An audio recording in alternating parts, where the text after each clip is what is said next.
પ્રધાનમંત્રી નરેન્દ્ર મોદીએ સ્વામિત્વ યોજના હેઠળ 10 રાજ્યો અને 2 કેન્દ્ર શાસિત પ્રદેશોમાં 65 લાખથી વધુ પ્રોપર્ટી કાર્ડનું વિતરણ કર્યું।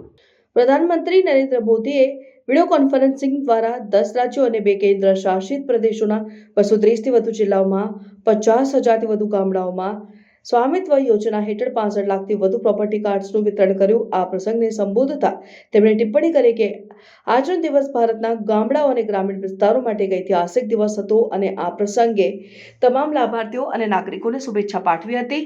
સ્વામિત્વ યોજના હેઠળ પ્રોપર્ટી કાર્ડ્સ વિતરણના આ રાષ્ટ્રવ્યાપી કાર્યક્રમના ભાગરૂપે અમદાવાદ ખાતે રાજ્યકક્ષાના કાર્યક્રમમાં રાજ્યપાલ શ્રી આચાર્ય દેવવ્રતજી, મુખ્યમંત્રી શ્રી ભૂપેન્દ્ર પટેલ તથા કેન્દ્રીય આરોગ્ય મંત્રી જેપી નડ્ડા સહભાગી થયા હતા અને પ્રધાનમંત્રીએ ટિપ્પણી કરી હતી કે 5 વર્ષ પહેલા ગ્રામીણ વિસ્તારોમાં રહેતા લોકોને તેમના પ્રોપર્ટી કાર્ડ મળે તે સુનિશ્ચિત કરવા માટે સ્વામિત્વ યોજના શરૂ કરવામાં આવી હતી।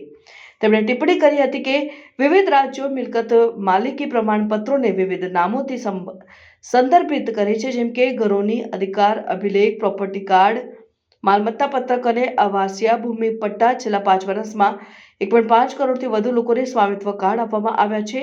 મોદીજીએ કહ્યું કે આજના કાર્યક્રમમાં તેમણે ઉમેર્યું કે 65 લાખથી વધુ પરિવારોને આ કાર્ડ મળ્યા છે। વડાપ્રધાને ટિપ્પણી કરી હતી કે સ્વામિત્વ યોજના હેઠળ ગામડાઓમાં લગભગ 2.25 કરોડ લોકોને હવે તેમના ઘર માટે કાનૂની દસ્તાવેજો પ્રાપ્ત થયા છે। તેમણે તમામ લાભાર્થીઓને હૃદયપૂર્વક અભિનંદન અને શુભેચ્છાઓ પાઠવી હતી।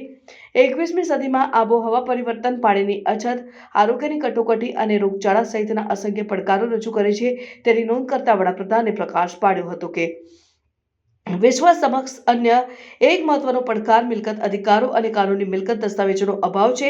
વડાપ્રધાને સંયુક્ત રાષ્ટ્રના અભ્યાસને ટાંક્યો હતો, જેમાં જાણવા મળ્યું હતું કે વિવિધ દેશોમાં ઘણા લોકો પાસે તેમની મિલકત માટે યોગ્ય કાયદાકીય દસ્તાવેજો નથી। તેમણે ઉમેર્યું હતું કે યુએનએ ભારપૂર્વક જણાવ્યું હતું કે ગરીબી ઘટાડવા માટે લોકો પાસે મિલકતના અધિકારો હોવા જરૂરી છે।